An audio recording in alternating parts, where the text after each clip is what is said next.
We should have started. And there are some people in the waiting room from outside. Let's welcome them. And good afternoon. Buongiorno a tutte e tutti. Good afternoon, everybody. And welcome back to the webinar series on energy poverty between research and actions. And we reached the final lap, the final day out of 4 meetings of these fourfold investigations and discoveries into the field of energy poverty. Today, we move to we're staying actually in the Benelux part, we would say, because past week we stayed together with Helen Skokert from rescope.eu. She introduced us to the interplay that is running and is running through, but is also merging between energy poverty contrast and renewable energy communities development. And today we stay in that area, but we move to the Netherlands with Giorgos Koukoufikis from the Joint Research Centre in Petten. Joint Research Centre are basically the research cluster scattered across European Union member states that devote particularly attention to several research activities with many fields, even in the field of energy transition and environmental studies, and also for the policy, for providing insightful evidences for policymakers. With him, we will discover the data production related to energy poverties and also policy making, with particular reference to the European Union. And I think this is quite insightful, the title, From Niche to Mainstream. It unfolds the increasing relevance that energy poverty is gaining as a topic beyond the measurement and beyond the technical aspects.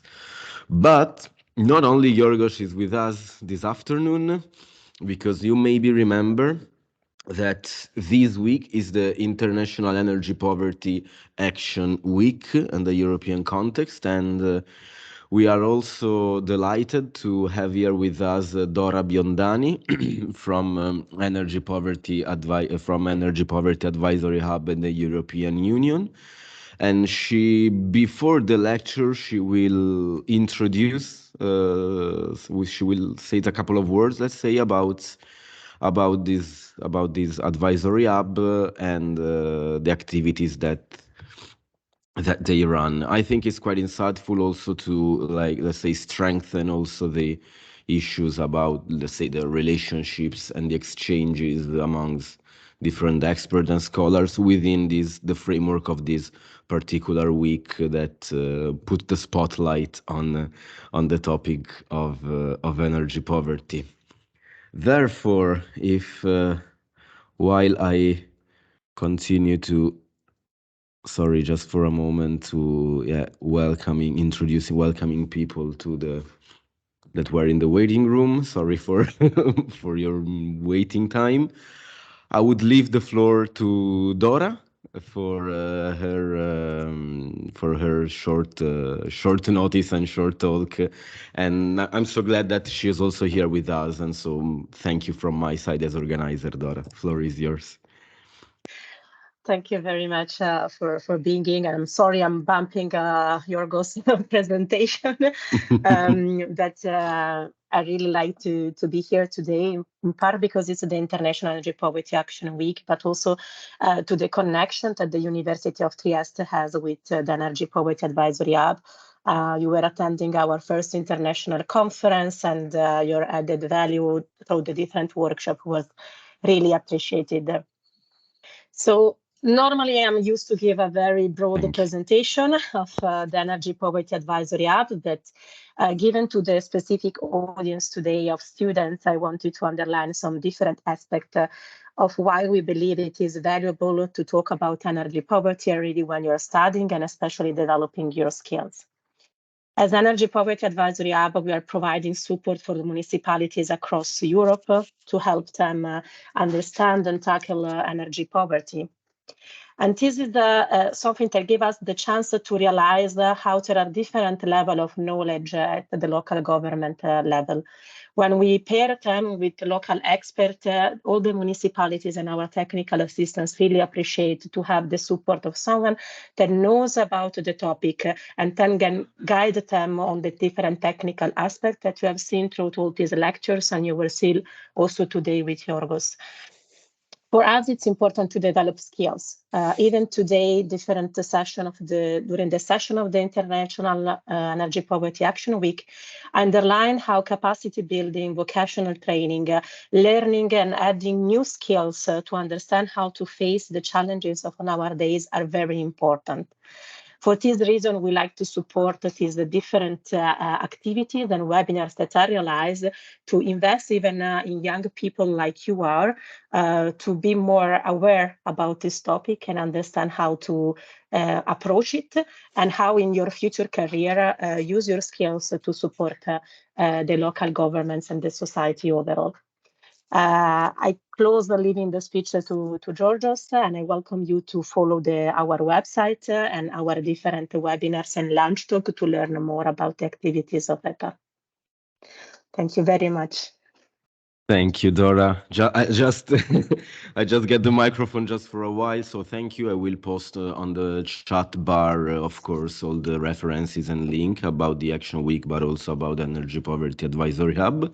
I think that particularly for maybe master students that are at an advanced time in their studying activities, it could be interesting even to join them, even to have more shedding light and familiarizing a little bit more with the confrontation that's run between experts and scholars and even policymakers. So I think this is a valuable and insightful observatory in this moment. We can move to Giorgos talk. So, and for the students, you remember the key message, right? Please make questions at the end of the talk. Please let's keep busier our guest. Let's try to keep him with us as most as possible. So we to figure out and discover something more. So in general, I mean, I really appreciate the general Q&A moment, and in the past events it has been very, very vibrant and very nurtured by many different standpoints. And of course, the same is for the other guests that are joined us and are joining us from elsewhere, from outside of University of Trieste. I really appreciate your participation. So as organizer of this webinar series, I'm really thankful to you, really indebted, and feel free, as also occurred in other cases, to even exchange your standpoints or activities that you are conducting related to these topics.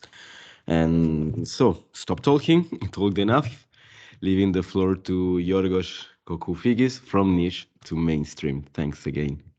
Thanks, Lorenzo, for the invitation, the organization of this series of events, and the introduction. And of course, Dora from the Energy Poverty Advisory Hub. Indeed, I want to also add on what Lorenzo said, asking questions. I will present a bit the topic we've been working on the last 2 years here in the JRC Centre. First, who am I? I'm Giorgos Koukoufikis. As Lorenzo said, I work as a project leader for the Joint Research Centre of the European Commission. I'm leading a team that works on just and empowering transitions in the energy and transport in the unit C7. We work on policy, insights for policy for the energy transition. As part of this, we've been working closely also with EPA last year on the issue of identifying better energy poverty and understanding the phenomenon in Europe, and mainly trying to decode the data and the indicators we have from energy statistics and social statistics in Europe.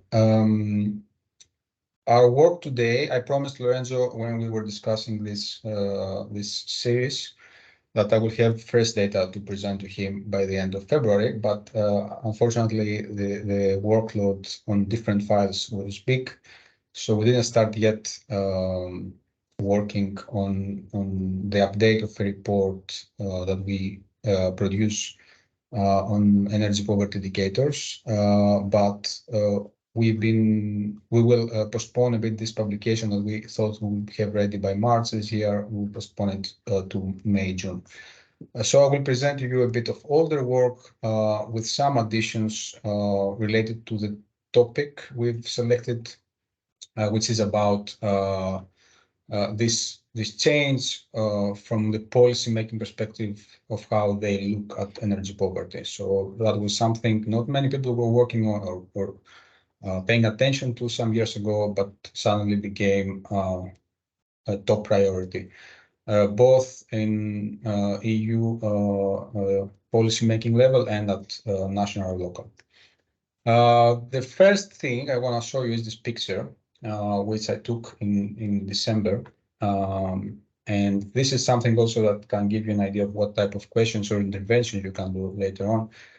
Because I would like you to try to understand what's that. That's a train, obviously. It goes from Athens in Greece to my hometown, which is 3 hours north, and it was taken by me 3 days before Christmas.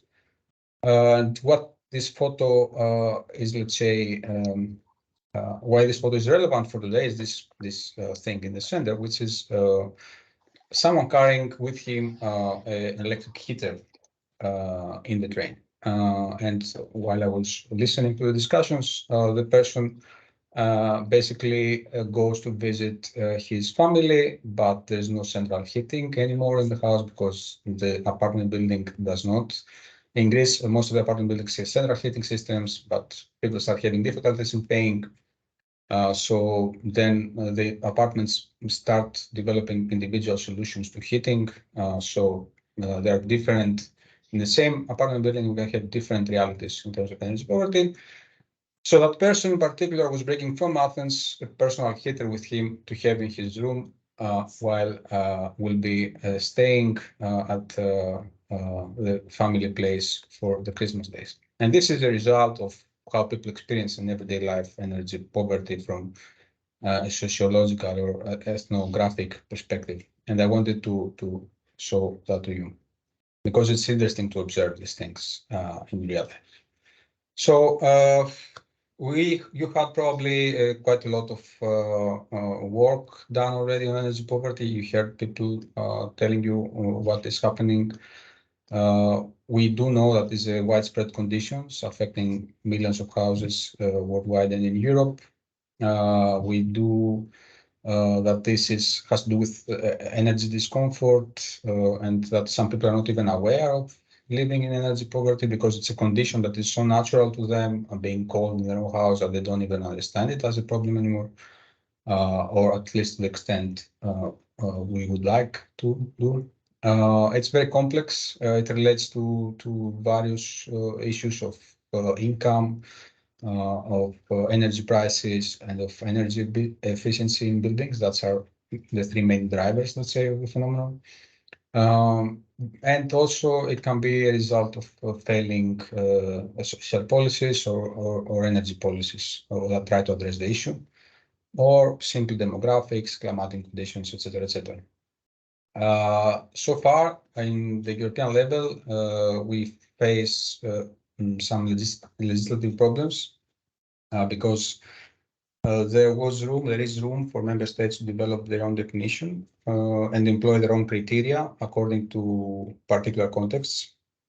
And we haven't had so far, but now we are going there, the opportunity to have a common definition of what is energy poverty. When you don't have a common definition, you cannot set up ways to measure it. You cannot create common ways of understanding and trying to act upon a phenomenon. So basically, there are different challenges here that create problems for policymaking to tackle the phenomenon. We need to understand who is responsible to deal with what energy policy has to do, what social policy has to do, And especially now that we're entering in a period with high inflation, high energy prices, this is something that we expect to intensify. Now, the title reflects a bit the changes that happened in the last years in policy making at the European level, and not only. But since I'm coming from a European institution, I'm focusing mainly there. We have various levels of policy making and various goals. We can go to global international agreements at the UN level, where we have some general guidelines or general directions of where we want to go in terms of action. So, for example, the Sustainable Development Goal of the UN number 7 speaks about the needs to ensure affordable, reliable energy for all. So that is a very broad umbrella towards where we should move in terms of policy making. And the European institutions, of course, are trying to move on that direction. We had, for example, I think in 2019, I'm not sure, I don't remember the exact date, the introduction of the European Pillar of Social Rights, where there the Principle 20 speaks for the essential access, the access to essential services of good quality. One of these services is energy, which is making basically the access to energy, to access to affordable energy, a social right for the EU citizens. We have the Clean Energy for All European Act in 2019, where energy poverty is becoming a key concept in EU legislation. We have various legislative initiatives and actions last year, the European Green Deal, the Fit for 55 package, etc., that give more and more space to energy poverty and try, let's say, to mainstream it and push member states to do more and more. And this is not just rhetoric. It's something that actually we see happening at the legislative level. We have at the moment the recast of the Energy Efficiency Directive that is being worked on, where for the first time we try to agree on the definition of energy poverty at the European level. This definition is a household's lack on access to essential services that underpin standard living conditions. We have also a council recommendation that speaks about ensuring a fair and just transition for all in Europe, and other initiatives at different, let's say, sometimes policy field, for example, the employment field, where we have the European Employment Strategy guideline, which speaks about the fostering of social inclusion, combating poverty, and there explicitly mentions energy poverty as well as increasingly important type of poverty due to the rise of energy prices. So we can see that in different, sometimes unrelated policy arenas, we have the introduction of energy poverty as a point where the policymakers need to address. So we have a lot of tools, some of them decided, some of them preparing to be inside, some of them are voted, some of them will be voted. There's a lot of negotiations within the institutions and the member states, and there's a lot of action in parallel.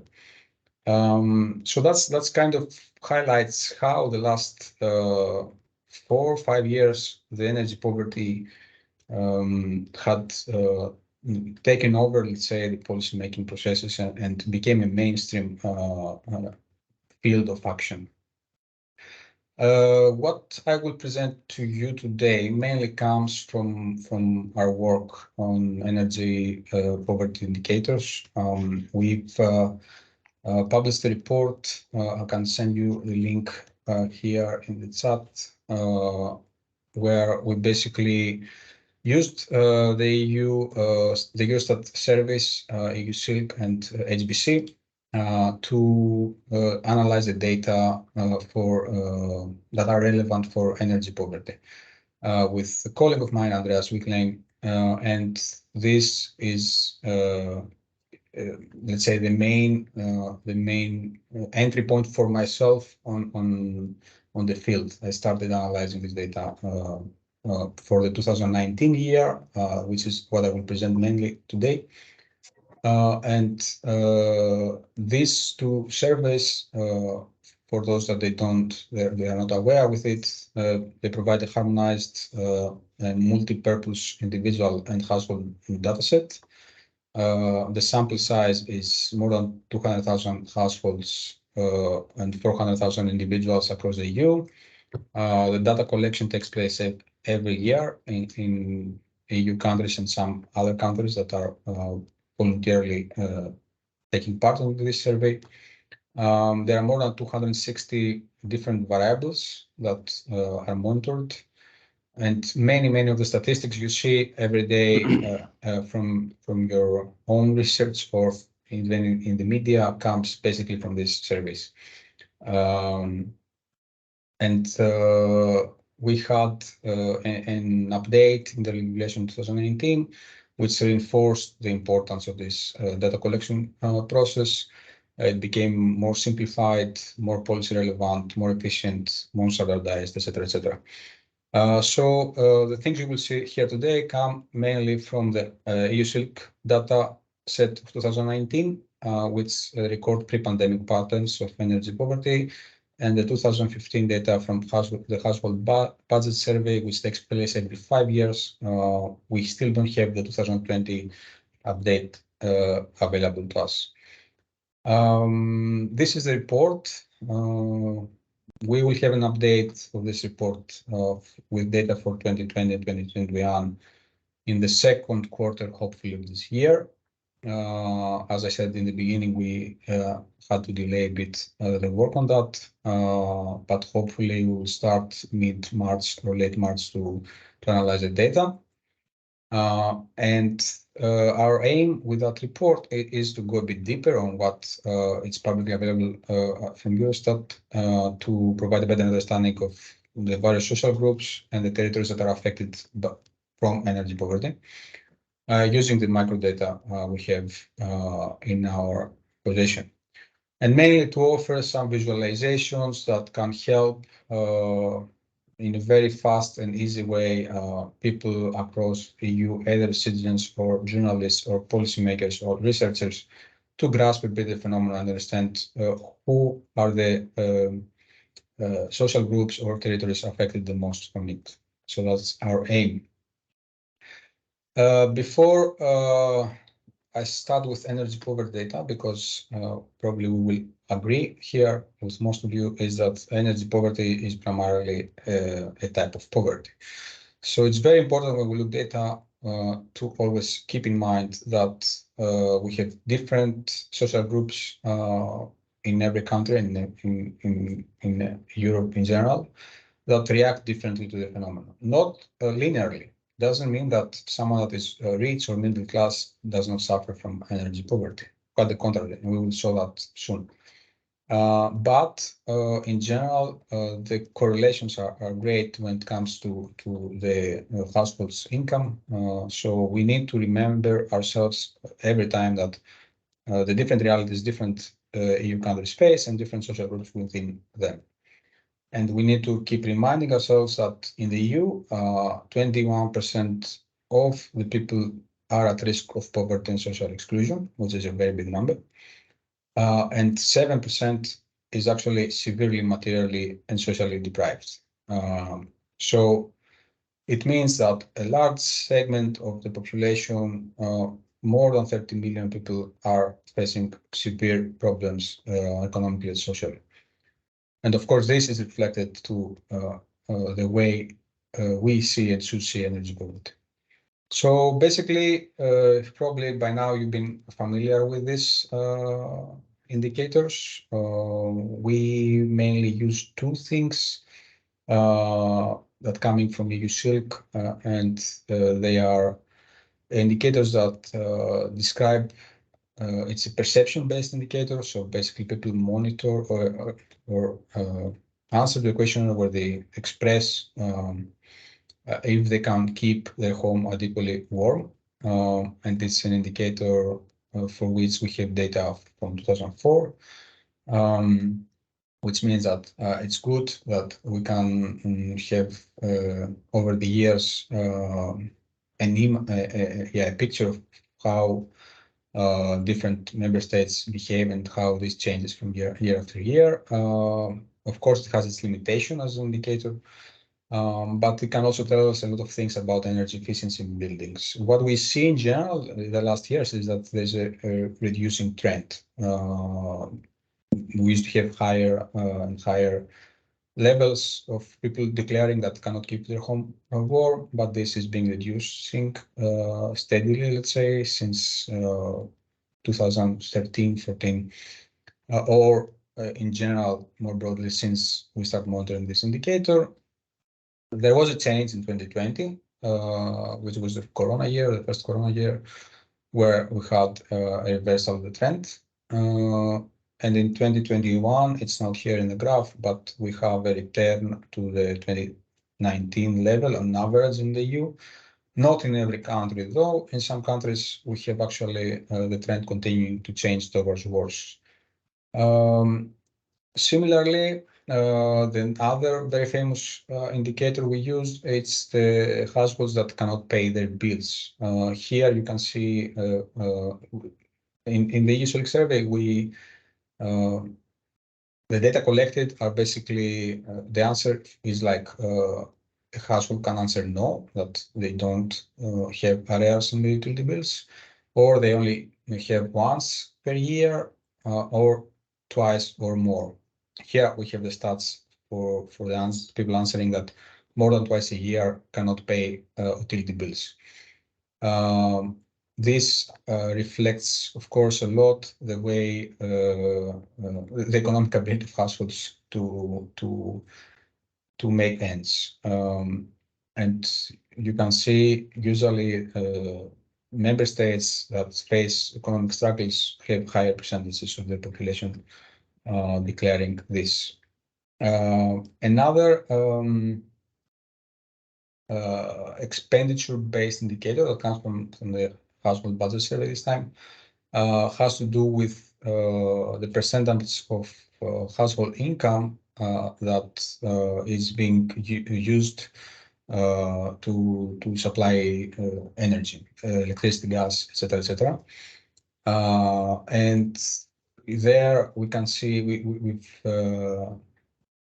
used to separate our sample in 5 quintiles. Number 1 is the poorest quintile of the population of the sample. Number 5 is the richest, let's say. So there you can see that the actual expenditure on the left is, of course, lower as in the first quintile, and it increases as you go to the 5th. So more money a household has, the more it spends on energy. While the contrary we have when it comes to the percentage. So basically, the first 2 quintiles, they spend a larger proportion of their income to cover the energy needs in comparison to higher income quintile groups, which is, of course, something we expect, but it's nice to see the degree of which of this phenomenon.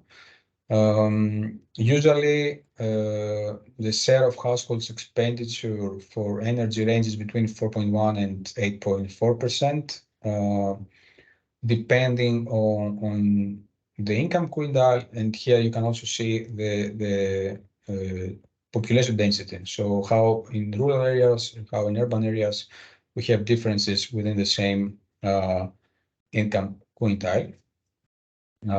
which also highlights the difference in terms of spatial segregation and how, let's say, where you live can affect the level of energy poverty you experience.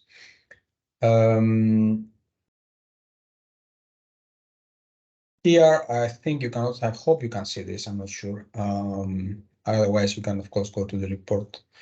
We have, for every EU country, the distribution of households that are unable to keep home warm. And we have the 5 different income groups. And as you can see, across the EU, more than 64% of the households that are unable to keep their home adequately warm belongs to the lowest 2 income quintiles. For some countries, that goes even to 80%. So the 2 poorest categories of households represent the vast majority of people declaring that they cannot keep their home adequately warm. Sometimes this can be up to 80% or 50%, but this is where most of the EU countries belong, let's say, in terms of the first 2 income quintile sample groups. Okay, now we'll make it a stop, because now I want to show you some things that are not in the PowerPoint. And one of them I prepared today for Lorenzo, especially. So Okay. excuse me. Thank you. Yeah, excuse me, because I need to change what I share with you, and also Okay. I need to see how I will do this. 1 second. Sure. Okay, so probably now you can see this screen, I hope. It's uploading, so I think so Okay. in a while should appear something. We actually see a gray screen. Yeah, are you sharing the screen via sharing system or? I'm sharing, yeah, window. The window itself, yeah.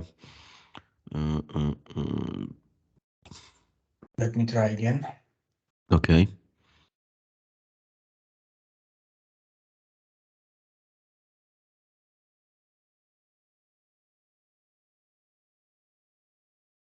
It is actually still great because you of course you will see on your own screen, but I see that in theory you should be able to have my pixel. Like the red thing is on the screen I want to share, but unluckily we can't. I mean, it's let me this try something else then. yes, I'm because there sorry is for this gray. No, no problem, no problem. We luckily have time, so there is no problem at all. Fine. Okay. We see the software basically, but okay, perfect. Okay, it's okay. so It's okay. good. That's what I want to share with you. So basically here we have all the data we have available. And here I want to show you the evolution from 2004 to 2020 of the specific indicator, which is the inability to keep home adequately warm. And basically, we can see that if you see the trend line over the years for most countries, it goes down. We have a peak again in 2008, 2009, where the financial crisis started hitting Europe. That lasted until 2012, 2013, different member states. But you can see also the average line, the dotted line, but also you can monitor your own country. Italy is somewhere here for most of you. You can see how indeed what we get from the survey data is that for most countries there is progress in terms of this indicator. And of course, there are some member states that consistently score very high numbers, very high percentages, Bulgaria, Greece, Lithuania, for example, and others that are in almost the statistical error, let's say, range. And this is something very helpful, and it's a result of this availability of data from Eurostat, from the service I explained. So that was one thing I wanted to show you.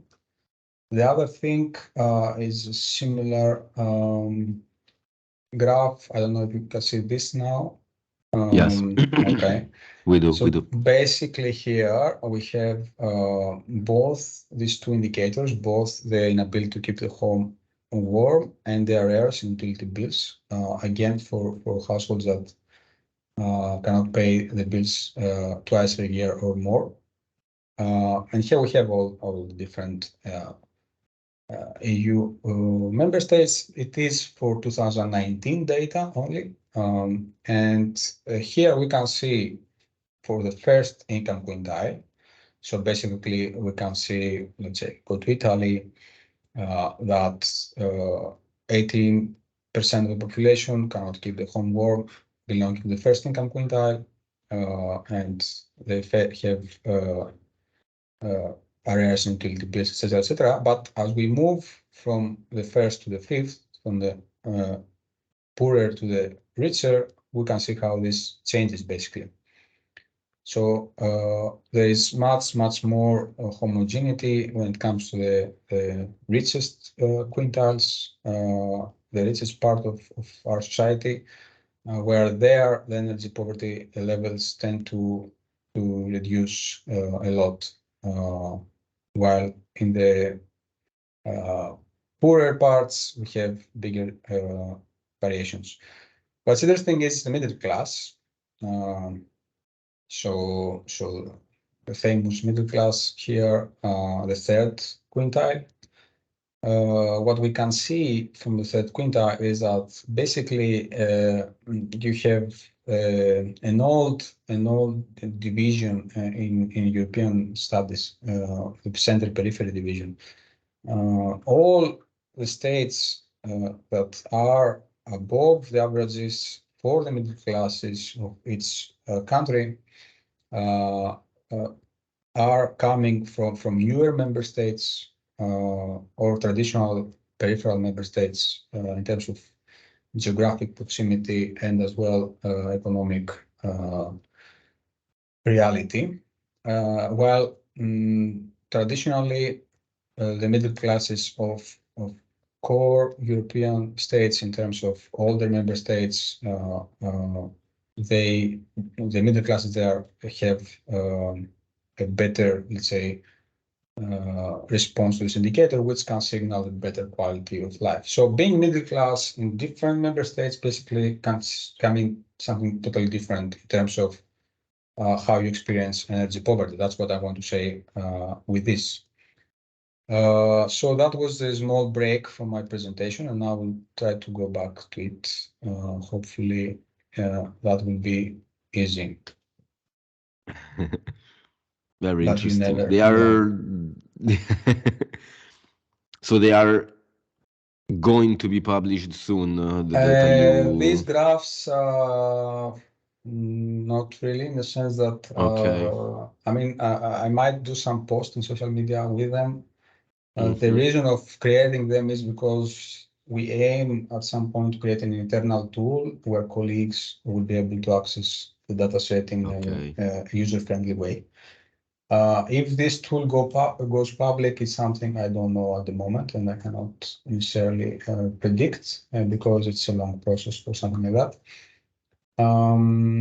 But of course, if it will, I will let you know. Otherwise, I will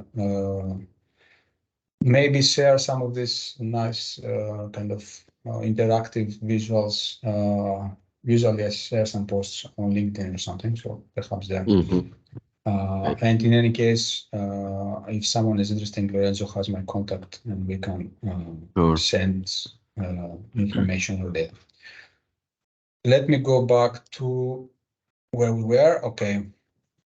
Another thing we were very interested in was the level of energy poverty in relation to tenure status, because we know that housing is a big problem and issue that is only growing, let's say, across European cities. So basically, we want to see, okay, what's the tenure status of people that report energy poverty, and there we see that basically what can make you energy poor is paying rent at the market rate. The only the only category that is underrepresented, so basically the sample is bigger from what we get in the answers of energy poverty, is the people paying mortgage. Why? The explanation we give to that is that someone owning a house today doesn't mean that he's rich. It may be inherited, it may be something that he started paying 30, 40 years ago. It may be in a member state that the access to housing was easier in the past. So there are many explanations why someone can be a homeowner today. This doesn't mean that this reflects the actual economic and financial situation of the household today. So my light will go down, but okay, it will come up. So basically, the only category that does well in this is the people that pay mortgage. The explanation for that is that, well, if you're able to afford the mortgage today, because you pass credit checks when you go to a bank to ask for a loan, probably the bank does a good job on that. So the chances of you being on a mortgage and at the same time not being able to heat your home adequately or pay your utility bills are lower than someone that pays rent, of course, or is in social housing or is an owner, but we don't know how they became an owner.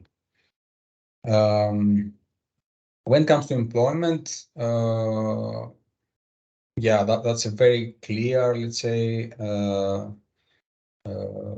way to see how it affects this the energy poverty. We take the responsible person of the household because it's difficult to identify what unemployment means for a household. So we use here the household's responsible person for the survey. And if it's, yeah, only 4.5% of the sample, of the responsible person from the sample was unemployed, but 43% and 55% respectively are the people that are declaring that they are unemployed, at the same time that they suffer from energy poverty of some sort. So basically, it's a very strong, let's say, indicator of the employment status when it comes to energy poverty, predicting energy poor households. When we do an analysis on gender, again, we take here the household's responsible person. We do observe that indeed the distribution shows that female-led households suffer a bit more on average from energy poverty compared to male-led households. Then we have that it's not the same though. It's not the same on the two indicators. We see different levels here of how much they suffer more. We have a conclusion here with the colleagues, which I'm not sure if it's scientific or not. But we do believe, for example, that, and I will show you that also in the next graph that speaks about age, that we do have also some cultural factors here playing a role. Some people are more prone to pay their bill, even if they face financial difficulties, than some others. And perhaps female-led households do that. So even if they are energy and socially poorer, on average, they are more eager to cover their energy bills than male-led households. This is my favorite graph. from the ones we produce because we look at the age, and here it's for me it's an explanation is for sure cultural, where we divide the sample in 5-year clusters depending on the when they were born, and there we can see how these two indicators behave. Let's say with depending on the population's age. The elderly appear to report significantly more difficulties to keep the household adequately warm, and report below average when it comes to arrears on utility bills. The middle-aged generations report lower thermal discomfort, while at the same time more arrears on utility bills, while the young adults between 18 and 28 report for both indicators above average.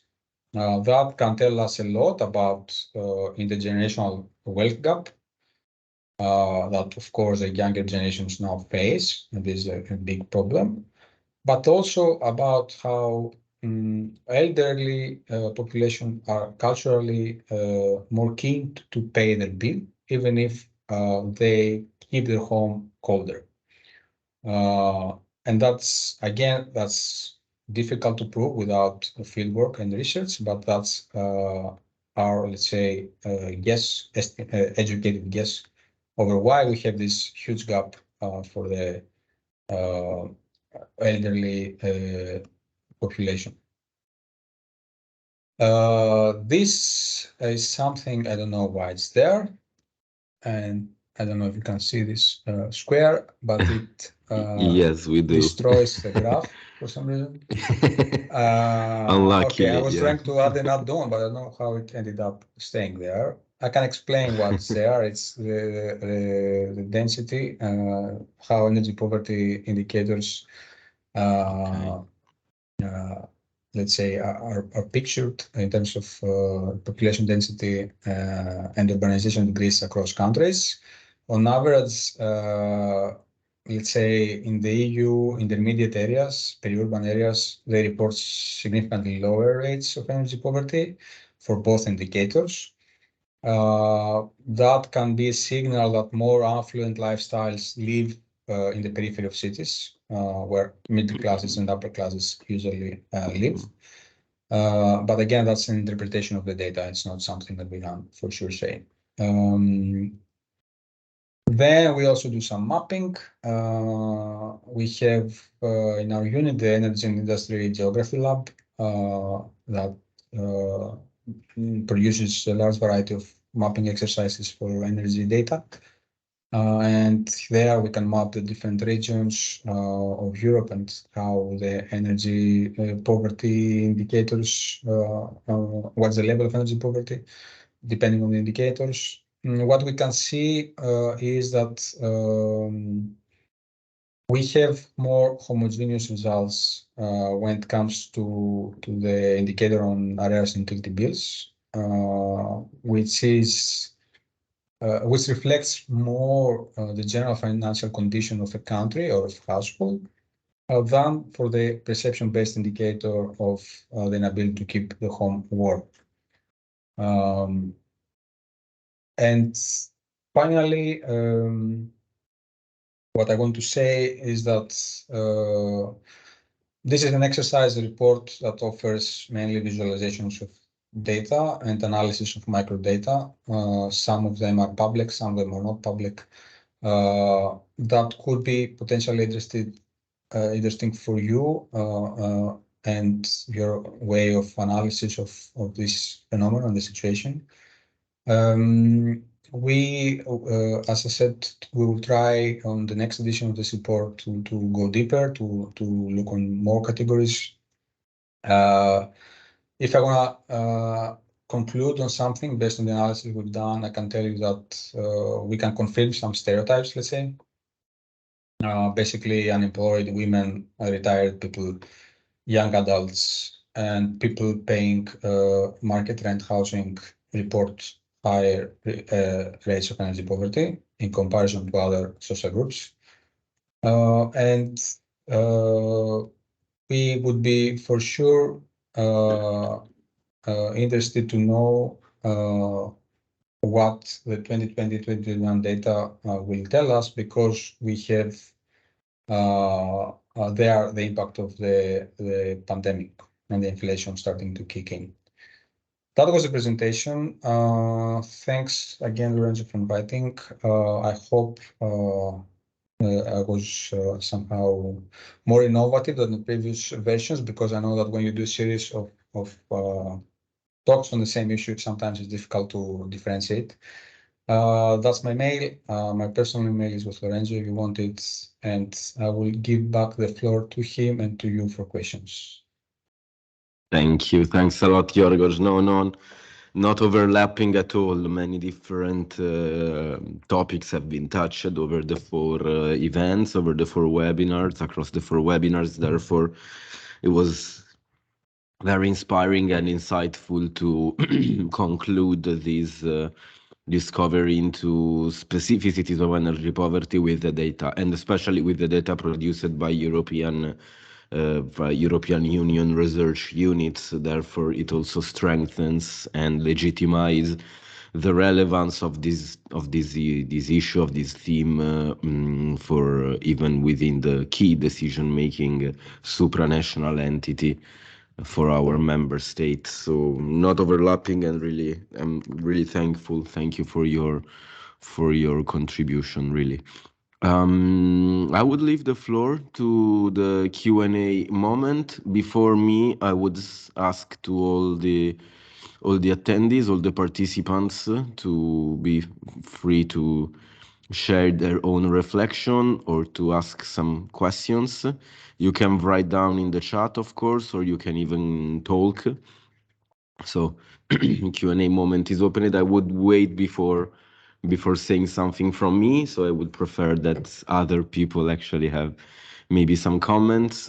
So please. I'm not noticing for the moment in the chat. Unluckily, you will apologize me if I sometimes switch off the microphone for managing with my cold. I'm so sorry. It's okay. The weather is weird. As for this moment, for instance, so okay. Well, I can imagine that from the side of students, like the figure discovering like this data production could be something new. So I can get that they have they have familiarized with something new, and therefore maybe they have no particular questions. For the others, external participants, again, like feel free to share with us your reflections about that. So in the meantime, I could being the icebreaker in this respect, and I was wondering, it's basically an opinion actually upon the research that you conducted. So your viewpoint upon the data that you illustrated to us. Therefore, there is no clear link. It seems that there is no clear link between energy poverty and the degree of urbanization. And also there are sort of differentiation between more densely populated areas and less densely populated areas, one of the first graphs that you showed. What's your comment? What is in your opinion the reason behind? Is a mere economic reason, which means that energy pools, according to their capacity to afford energy expenditure, are scattered both in cities and in rural areas, or there is also something more? Because in my opinion, there could be something more also, and maybe to make it I wouldn't say thicker, but to exploiting and even pursuing the studies on this relationship, I think is much needed. So according to the studies that you conducted, what could be the main reason behind this low relationship between urbanization and energy poverty distribution? Well, it's also a bit a matter of the indicator we use, because the first graphs I showed come from the household budget survey. The way this survey is structured, it comes every 5 years. A household takes a very big questionnaire where they have to report different types of expenditures they do. And the grouping for energy related expenditures comes for electricity, gas, and other fuels, which is also including your car, for example. Of course, by definition, the more far you are from an urban center, the more you use your car, or you have a car, or you don't have a car. You don't need a car in city sometimes, which is not the same, let's say, as looking for energy poverty in terms of heating a household, because this is a different type of fuel or energy used, and there you have you enter in the field of transport poverty when it comes to that, because there you group together different types of energy expenditure. There we see that living in a city makes you spend more consistently in terms of the share of your personal. No, I'm sorry. Living in the countryside makes you spend more compared to the same individual, the same income group on the city.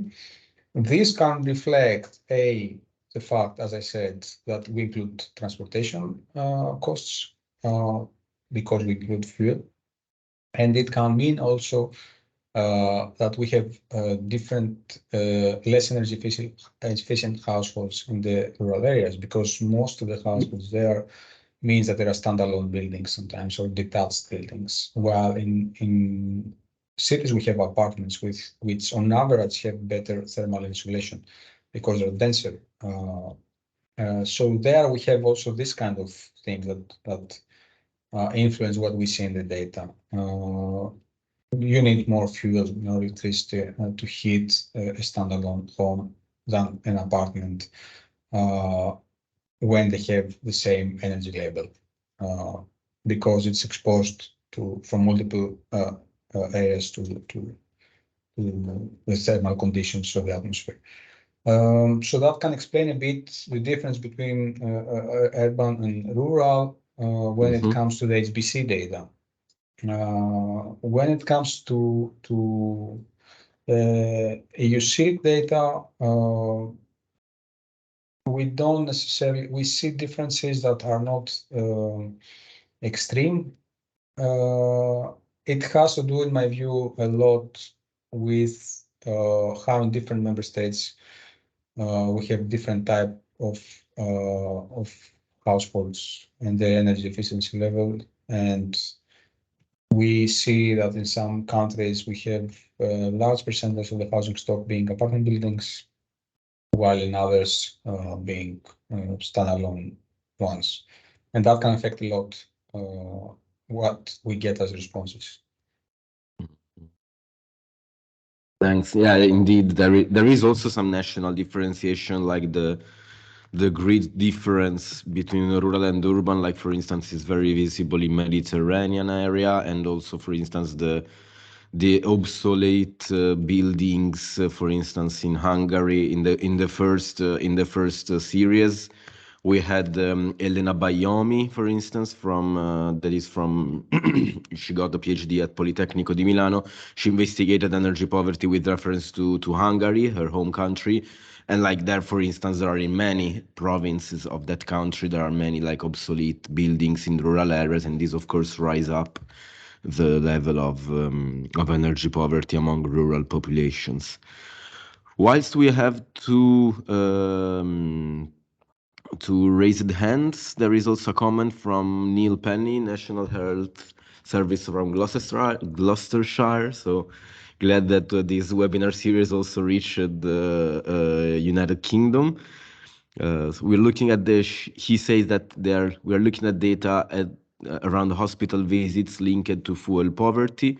For example, those with respiratory conditions. This helps make the case for funding to reduce hospital visits by keeping home warmer. Yes, it's an is a key topic, in my opinion, if you have a comment on that.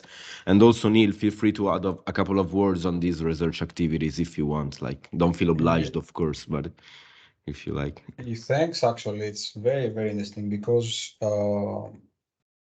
we had the intention at some point, but we never had moments in the end, to work on non-energy policies and how they are affected by energy policies. And a prime example of that is health. And it will be very interesting exactly to quantify, let's say, what's the beneficial effect that energy policies might have. For example, subsidies for households that cannot keep their home warm, to other policy areas, for example, the health, where there are budget spent from an energy ministry or a social security, let's say, ministry, and the policy devoted there can basically be beneficial for someone else, or vice versa. So yeah, that would be very nice. We don't have data, but that would be a very nice exercise. Yeah, it is. We are early in our project, but we hope to show by comparing before and after data that the first information is that people are going to hospital less than they did the year before because the temperature of the house stays level, stays warm throughout winter. But we need more data to make the case. But I will, I can keep you updated, probably via email or something. But it's lots of people in the UK are interested in what we're trying to do.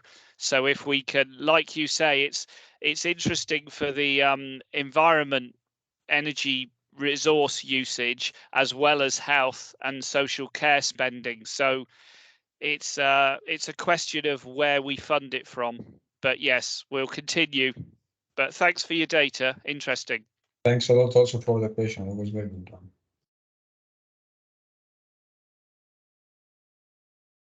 Thank you. Yeah, thanks a lot, Neil. And by the way, that here in Italy, there is a research that has been conducted in the city of Turin by RSE, a research unit, a national research unit on energy themes, energy issues.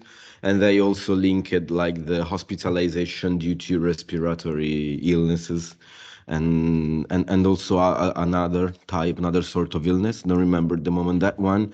And they noticed, for instance, that the concentration of people that went on hospitalization was more in the peripheral neighborhoods of the city of Turin, and especially in the northern peripheral area. So there is also space matters and territory matters always when we also refer to energy, and when we link it to health condition, which is a pivotal topic with reference to energy poverty.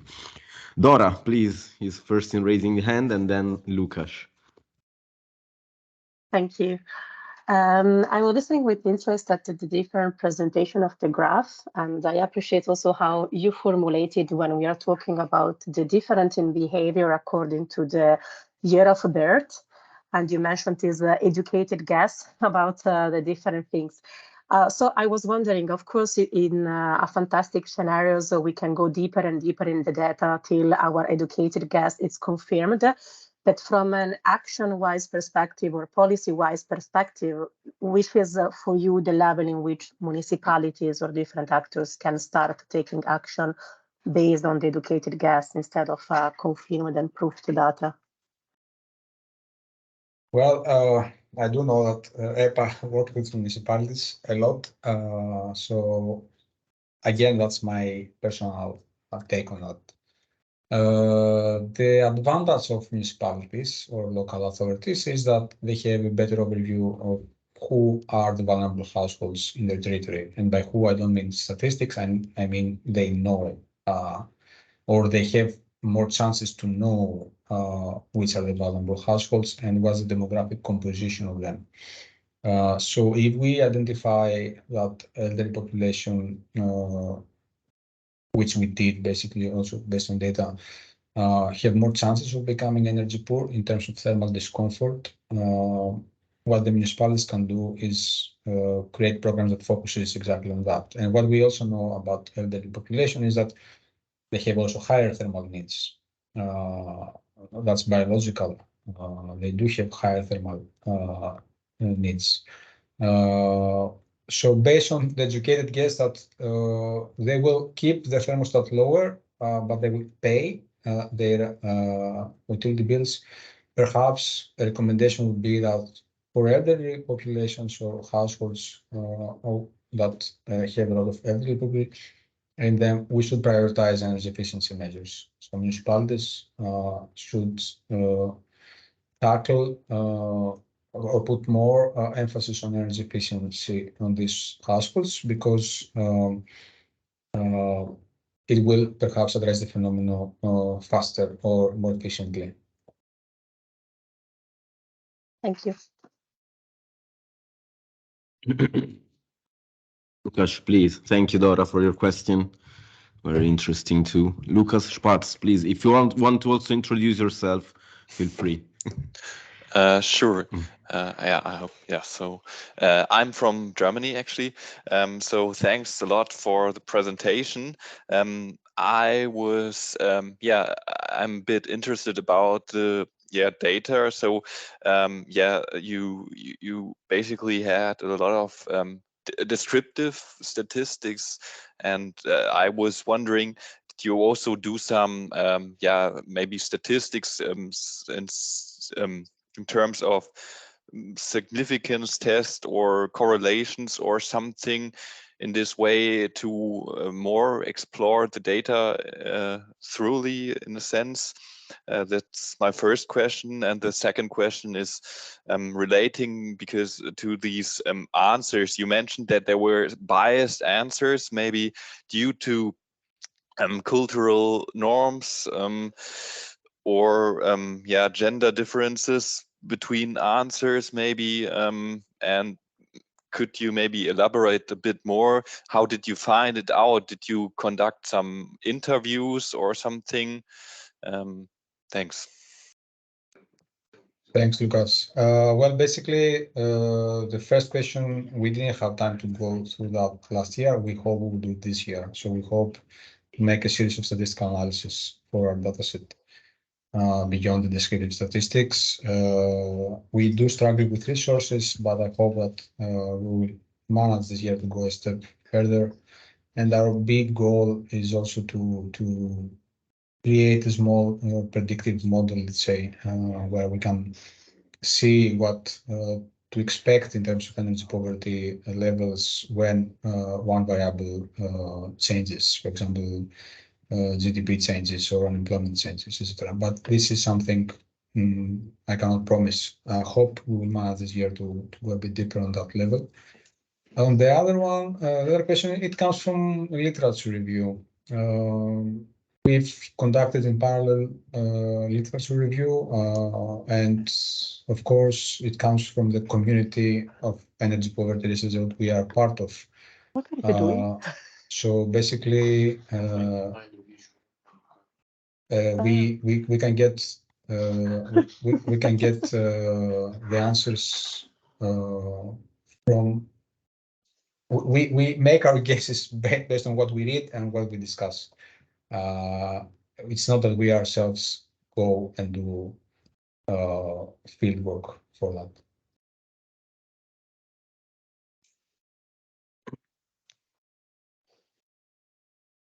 Very good. Thanks, Lucas, for your question. You want to add something? No, maybe it was my mistaken. We have another question, hand raised from Liviu Stocita. Apologize for any wrong pronunciation. So sorry about that. Close. Thank you very much. I'm Ioannis Stocita from the European Commission, the unit which is dealing with energy poverty. As I would like to ask you, Giorgos, regarding this problem with the lag in time with the data available from Eurostat. And regarding that, could you please mention some alternative data set that could be used in order to inform on energy poverty, apart from those from Eurostat? I know there's a big issue, but maybe the audience would like also to know what type of other source can you use in terms of data? Well, yeah, thanks, Livio. With Livio, we work also together sometimes on this file. So this is a very big problem. We don't have up-to-date data. It means that when the EU concludes as a survey, when Eurostat collects the data from the different member states until the initial processing of data from the national statistical authorities, and then the transmission to Eurostat, and then Eurostat compiling them and giving access to the researchers, it passes around 11 months after the end of the survey year. So basically for, let's say 2023 data, you will start having access to them in November 2024. Usually having access to the full data set can take even longer because not all member states transmit it on the same frequency or the same speed. So we do have a big delay, which is more than a year and a half, in order to understand what happened in the previous winter in terms of energy poverty, how that affected citizens, and that creates problems for policymaking that wants to take action now. Unfortunately, there are not major. There's no real way to deal with that. There is no. Of course, you can have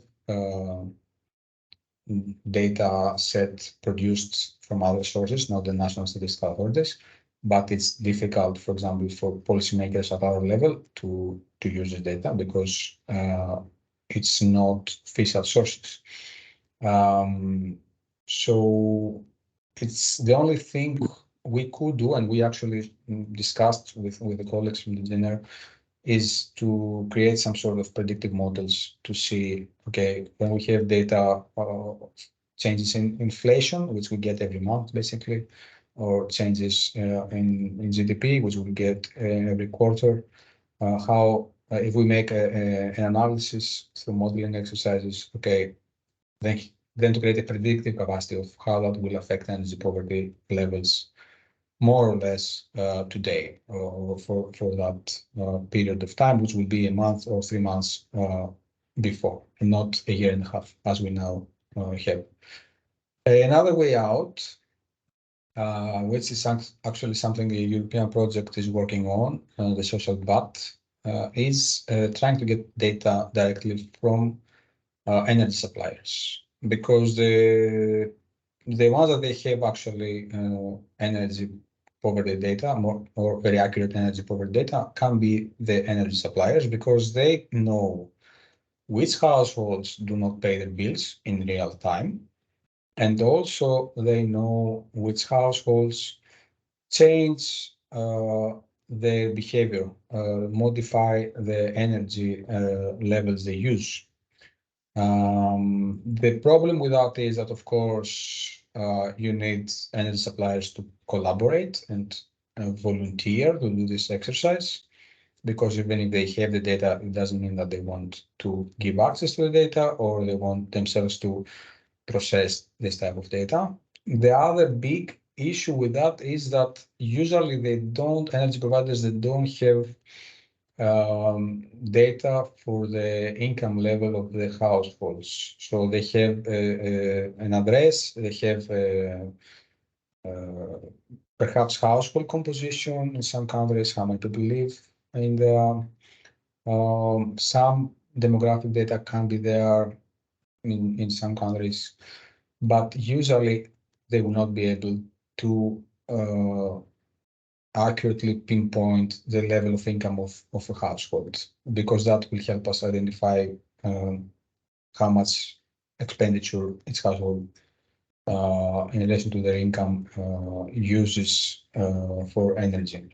But for me, there lies a big opportunity to work with energy suppliers and try to get access to some of the data sets and use tools like the tool that I just mentioned from the Social Watt project that basically goes through vast amounts of data and using some proxies try to identify energy poor households based on arrears and utility bills, all under usage of energy. Yeah, I hope I answered the question. Yes, thank you very much. Thank you. Thanks a lot. Even based on this comment, I was wondering how to improve, in your opinion, or even based upon the advancement that you had, the measurement of energy poverty related to transport, actually, because it's an emerging theme, not easy to detect and depict punctually. I mean, the arrears in utility bills are a consolidated indicator, and we do know which is the source, and for the other primary indicator related to the consensual approach, let's say. What about the transport aspect, given that is strictly connected also with the energy transition? Like here, there is this ongoing debate about the transition towards electric vehicles. Therefore, like even in this, with reference to these points, I would ask for a clarification, and then I will move to the question in the chat. Sorry, Cormondi, sorry for overcoming you. I didn't see. Well, in relation to transport, indeed, it's something that will grow. It's now niche. It will become mainstream very soon. There are three entry points on transport poverty: accessibility of transport, availability of transport, and affordability of transport. They sound similar, but they are not. And it's something that we try also to work on, and we have some data also on transport poverty in that report. EU Silk doesn't give us a good picture on that. There was a question in EU Silk until 2013, 2014, if I remember well, where basically it was a question similar to the one on the ability to keep the house warm.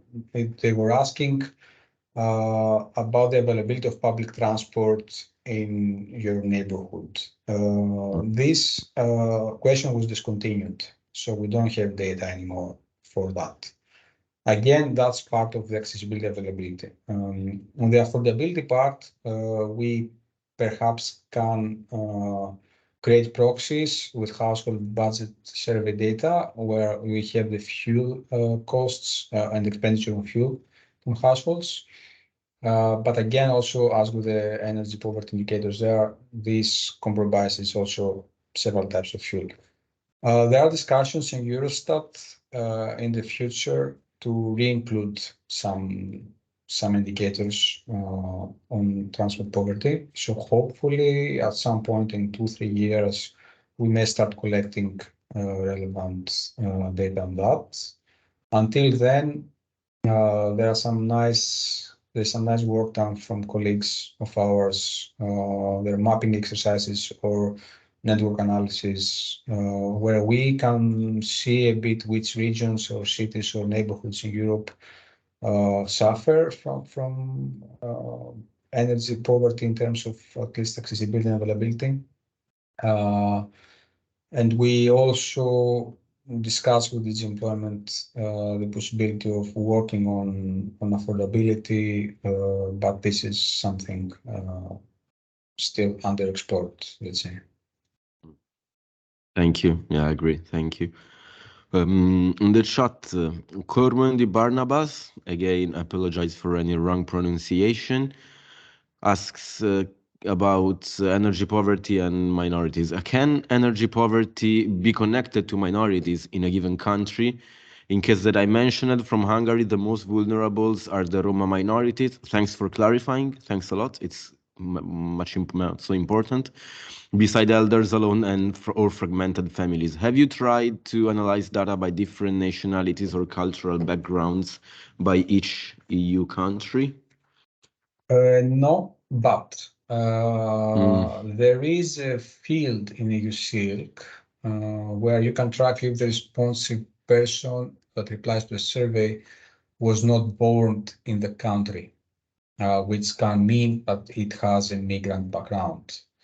So if we use that as a proxy and say, okay, we assume that this person that was not born in this country of creation perhaps is an immigrant, then we could make this analysis and see the energy poverty levels of that social group compared to the general population of that family. So that perhaps is a note for me to check this year. And thanks a lot. Again, it's a proxy. We cannot have access to specific households. Yeah, but it's an interesting topic, actually. So thanks for raising, Barnabas. Victoria Noka reports about what they carry out at Oiko Institute regarding transport poverty.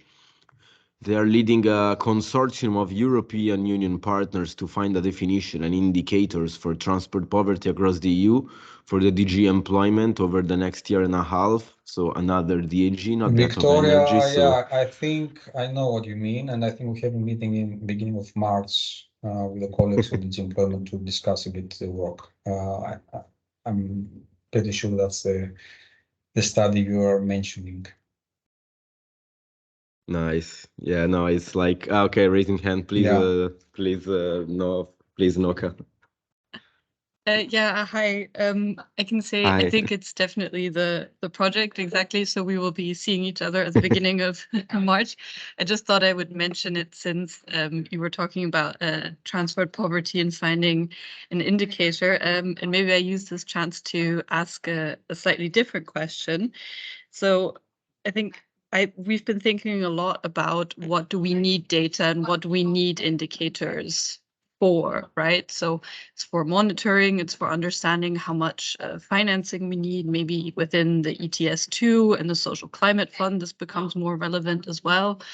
But at the end of the day, if you're implementing policy, most of the time we don't go back to the indicators, right? We use some sort of measurement of income or whether they're receiving social benefits or things like that, right? So of course, it's important that we have more data and that it becomes more available and more regularly. But at the same time, I think if we're thinking about bridging this gap between monitoring and implementing policy, which is a lot of what the EPA does now, I think sometimes we have to make sure we don't get bogged down on this question of data too much, and think about what do we really need and to make sure that our financing is available and that we're doing targeted policy. So that's not really a question, but just a comment from my side, kind of what we are trying to push for in Germany as well. Thanks. Yeah. Well, I share the concern, but I can't be the devil's advocate. We need data to monitor things, to monitor how policies advance. We need, first of all, to standardize some indicators. For good or for bad, everything can be questioned. Some sort of measurement of some sort of indicator, it's always good to have. Without fetishizing the use of data and indicators. There used to be an Italian professor when I was doing my PhD in Italy that he was saying an indicator is an indicator, an indicator. It's something you use to look at the moon, but don't look at the hand. That's true. So it's a point for Victoria. But for me, yeah, the main reason for let's say discussing this is for monitoring. And when you want to do an ex post evaluation of a policy or of some sort of funding, maybe you want to do counterfactual comparisons. What if there was no policy? what's now with the policy, you need some sort of measurements of something there to have a basis. Does this reflect reality? No. Are these two indicators that we widely use adequate? For sure not. They only describe part of the phenomenon. But these are the ones we manage to standardize. And the fact that we have them for so many countries for so many years is something nice, because then we can see that, yeah, indeed, energy poverty is a very serious issue, but also it's reducing. And this doesn't mean that we need to stop addressing it. But we can also go back to data and think, okay, we are in an X situation, but we used to be in a Y, and vice versa. When it goes bad, as it went in 2020, we can use it to signal some policy changes, because then we saw, hey, what we used to do, it doesn't work anymore.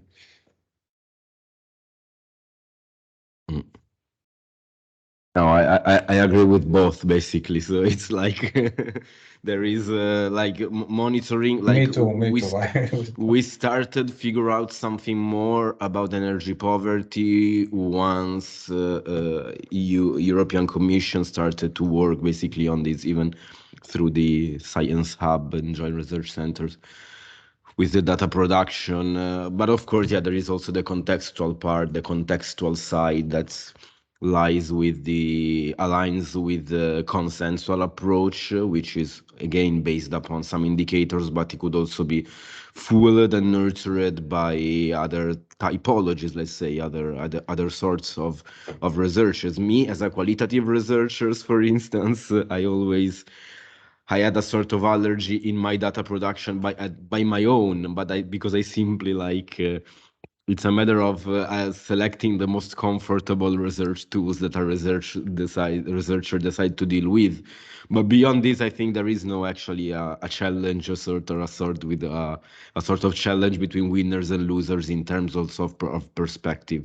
So I also share the concern from Victoria about like don't fetishizing and don't be too obsessed with that.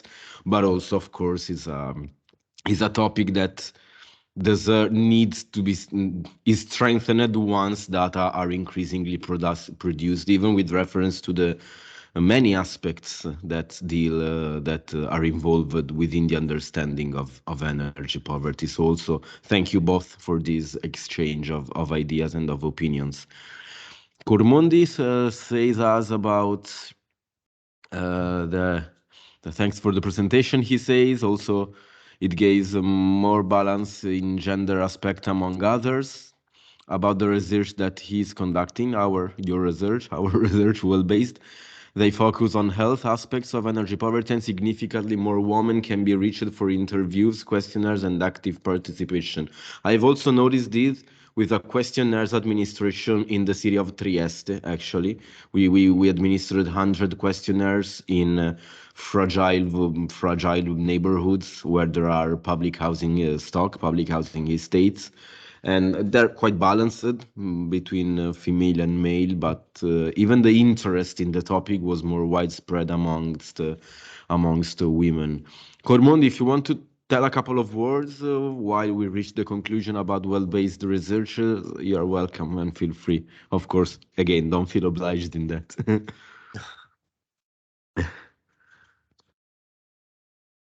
Very, very interesting also this combination of gender aspects addressed by empowerment, for instance. You're maybe appearing, Yeah, but okay. my camera is not so good, so... No problem. Okay, so thank you very much for the presentation. It was really interesting. And actually, we are just the beginning of the quantitative and qualitative research, the analysis of the data, because it's really hard for us to involve participants in the different pilot sites. Actually, on the first day, I had a presentation about when the health aspects of energy poverty was on the topic, and due to the mental health problems, the promised participants are really hard to involve, because this kind of embarrassment due to the energy poverty situation of there, it's really hard to involve them. So we have to extend our recruiting period to involve people into our research. And actually, there was a big problem in case of LEAD, one of the pilots, because the questionnaire should be translated to the native language of the given country, but they had the problem that English wasn't enough for them. I mean, not European language was enough for them, so we got a really big problem to reach these people in a given community. But anyway, yeah, we are just to start this, and yeah, we have still 2 years to reach some outcome or results. Good luck for the project. Good luck. Yes. Thank you very much. Is it based on Hungary, strictly to Hungary, or also other neighboring country? Is it on a European scale? It's a European scale, and okay.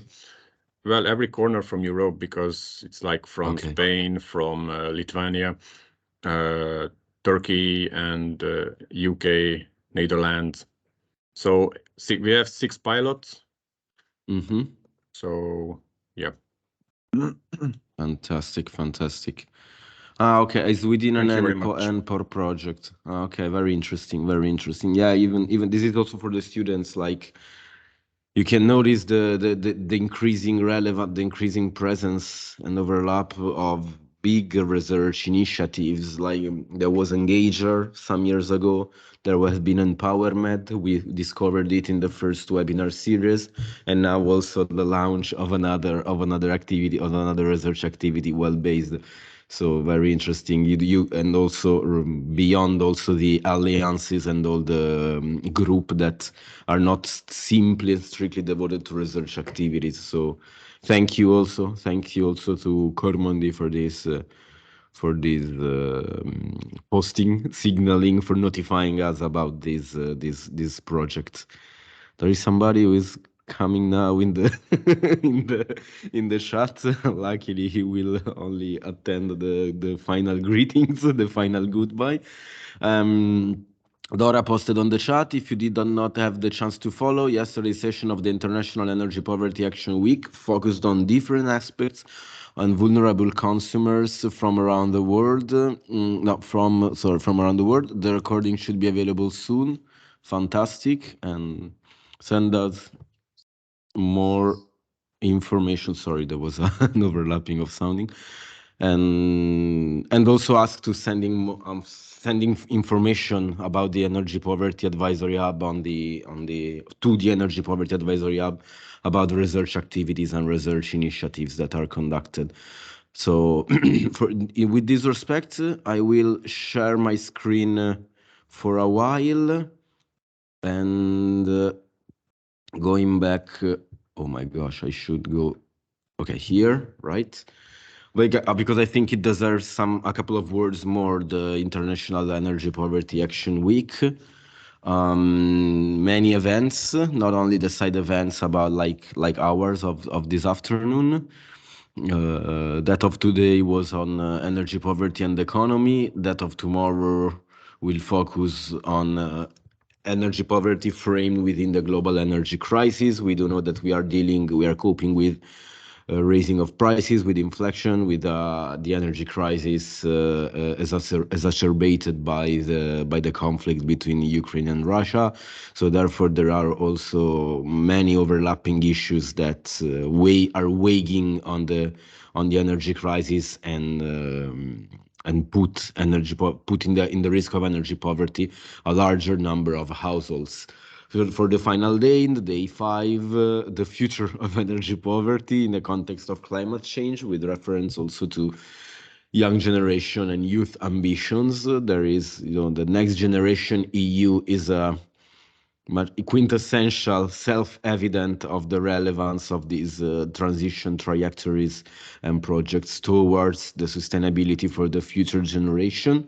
That is also why thresholds are put with reference to some with reference to achieving some outcomes. I say this because it's not a matter of complaining about a politician, but I've heard about an Italian politician that stated that the threshold of 2050 for the decarbonization was selected just because was sounding good. Okay, this is not actually the good way. The best way to talk about energy transition is 2050, because within 2050, people like you students that are now in your 20s, you can maybe notice and perceive and even seize, and use a quite strong term, evaluate, like how decarbonization and energy transition pathways succeeded and what they achieved. So it's not a matter of selecting a good a date and a year just for a matter of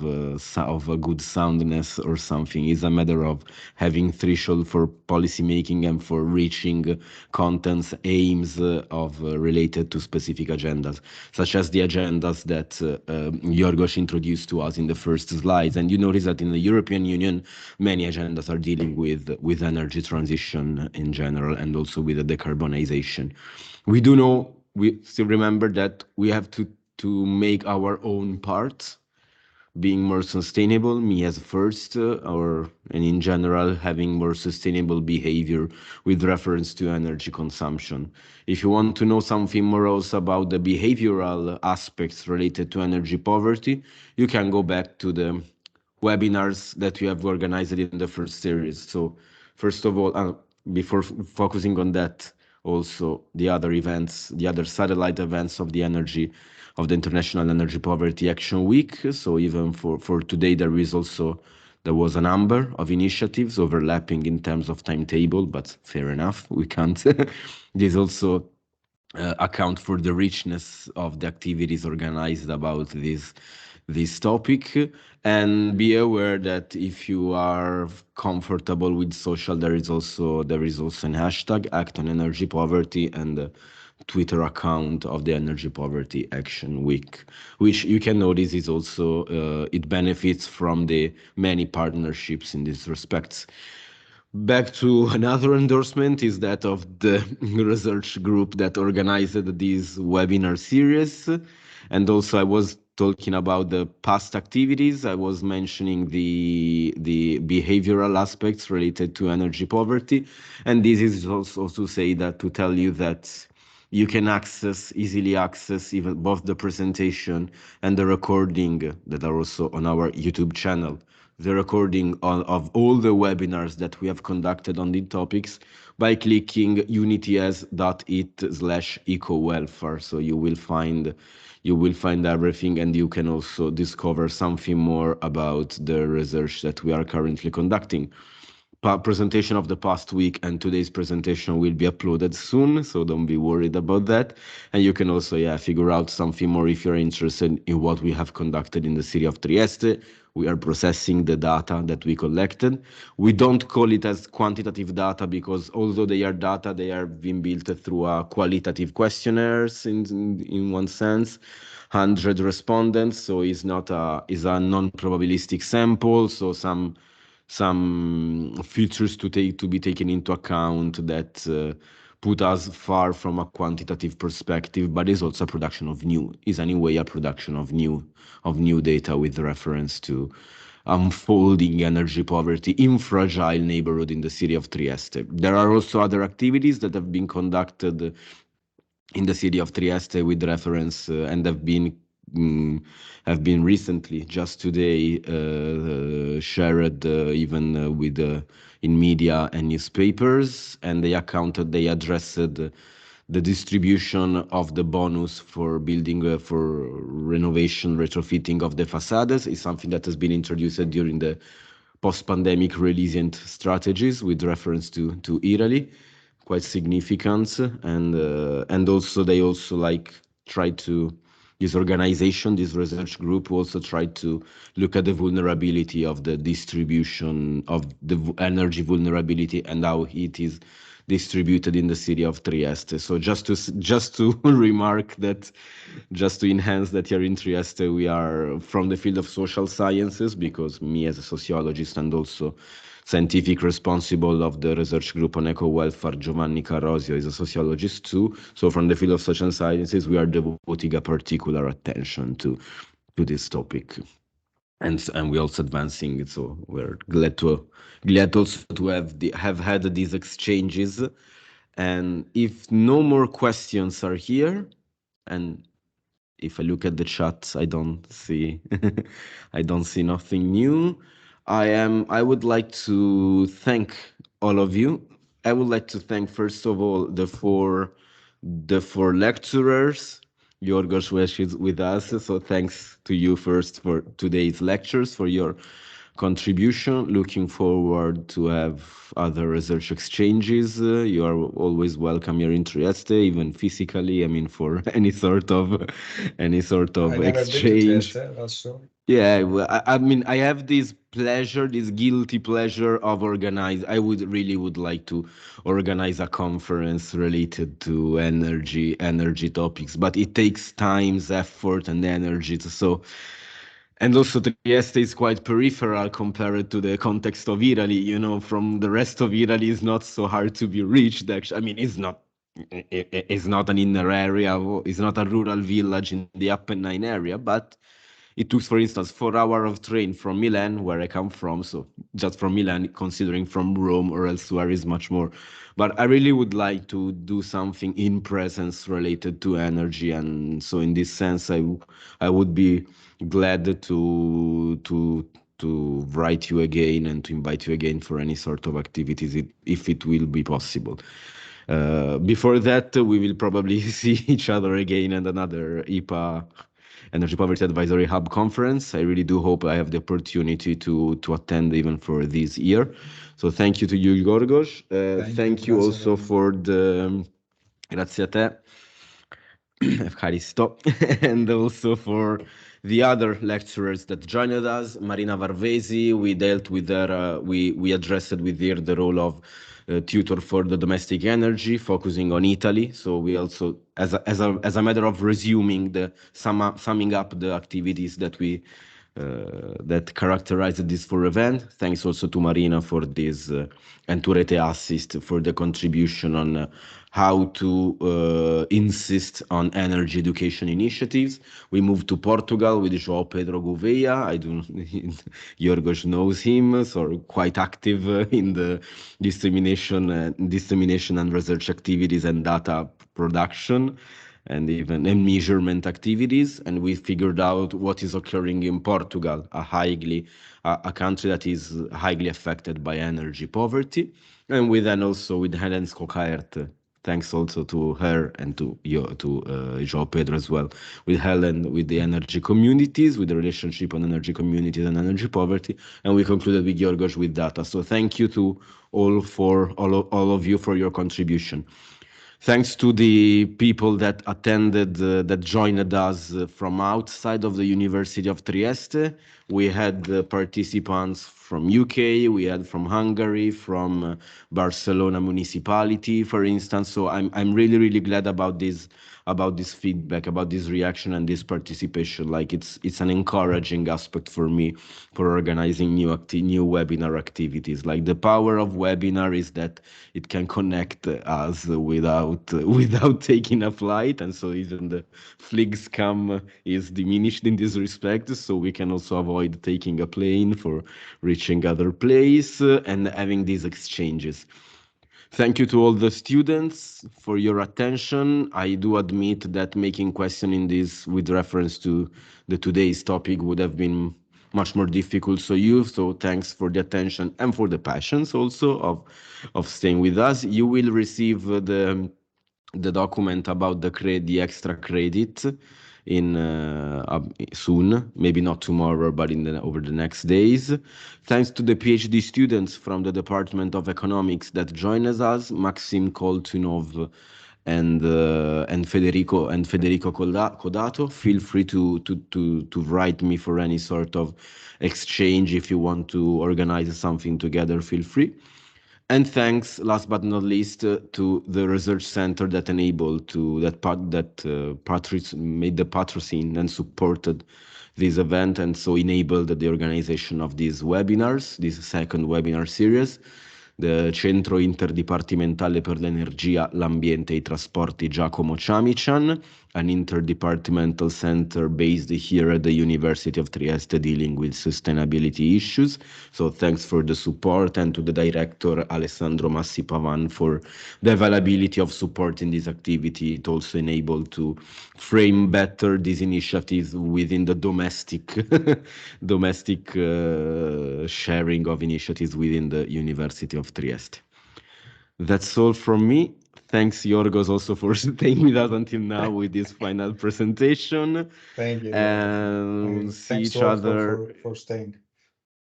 Yeah, thanks again. Thanks again, really, for your contribution. Thanks to Dora Biondani also for communicating about the Energy Poverty Advisory Hub and for connecting each other with reference to International Energy Poverty Action Week. I really appreciated that. See you, all of us, in the next sustainable future, still dealing with energy issues. It has been a pleasure to me, and also I think we also had a blast. I mean, it was nothing, didn't overwhelm our attention, our minds. So I think it was quite fun also. Thanks again to all of you, and ciao a tutti. goodbye. Grazie a tutti. Bye. Ciao. Goodbye, arrivederci ragazzi, grazie dell'attenzione.